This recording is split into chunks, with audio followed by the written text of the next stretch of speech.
You also have with you the fabulous Don Lemon. And Don, you've been, you getting you behind. Oh, my God.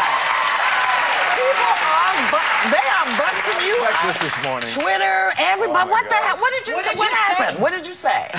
Anna was there. She helped. Yeah, well, I'm not taking it. I have a no talking point segment on CNN, and I just said that I gave advice to African Americans about suggestions about how you might. Because you're the anchor. Yes. Yeah. One was pull up your pants, the sagging pants thing. Pull up your pants. Pull up your pants. And not just African Americans do that, but just that's what we've been talking about after the George Zimmerman verdict. I said, stop dropping the N-word like you're saying and, the, or he so much. I said, respect where you live and finish school and also be an involved parent. If you either plan for a kid or stop having a kid out of wedlock. I don't know what So people just got all over you? Well, I think it was. Yes. Which part is controversial about what you said in terms of people getting on you? All of it. I think that I don't understand that's advice my mother gave me in kindergarten. But you know, and it's crazy. I know you're going to think I'm crazy, but maybe we have to up our game because I think when I was a teenager, I was saying to Ana, you know, we wore mini skirts and they were way too high, and our mother said, why are you dressing like? And you said, this is the way it's supposed to be. So I think we have to up our game in terms of what we're saying. Like, if you see stuff, you out there, you protesting, you're doing this, you have to then educate yourself to find out why these laws affect you. To me, keep your pants where they are. Learn what's going on in the world. I think for me, young people just need to like step up their game. Maybe we could do both. Maybe they could wear their pants at their waist and educate themselves. See, I don't mind the pants.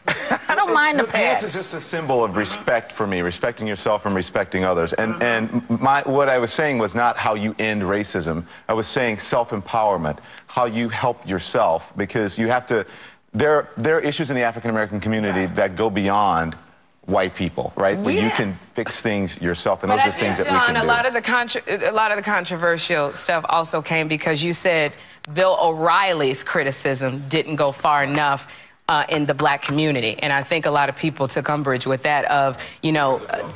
Because of Bill O'Reilly, because I don't want to give Bill O'Reilly a license to say anything because he's never been a young black man growing up in the situations that a lot of them grow up in. So I think that a lot of people were saying when you were going, yeah, Bill O'Reilly should have gone further in his criticism. But I can as a young black man. But you can, but I think it's a blanket statement as well. I agree that there are things that need to be done, but I think, you know, trying to apply blanket statements to every situation is not always the best, because I think, you know, because, you know, I lived in Harlem and I remember a boy came over to our house and he was like, can you just give me money to get to my grandmother's because my mom hasn't shown up in 3 days, and his pants were sagging. So I think, you know, telling all of them, all the young black men, pull up your pants is but a Band-Aid, because I don't know if that's gonna do it. You know what I'm saying? Just pulling up your pants. Just stop saying the N-word. For a reason, possibly. Maybe that needs to be discussed. But listen, Don is a friend of mine, and you know he is so proud of his culture. He's so proud of his race, and he's doing it from a place of love and sincerity. Bill O'Reilly comes from that place, which is why I'm not giving him license. Well, I think even if he does, why then? Why, when people are critiquing, aren't they critiquing the things that are useful? To me,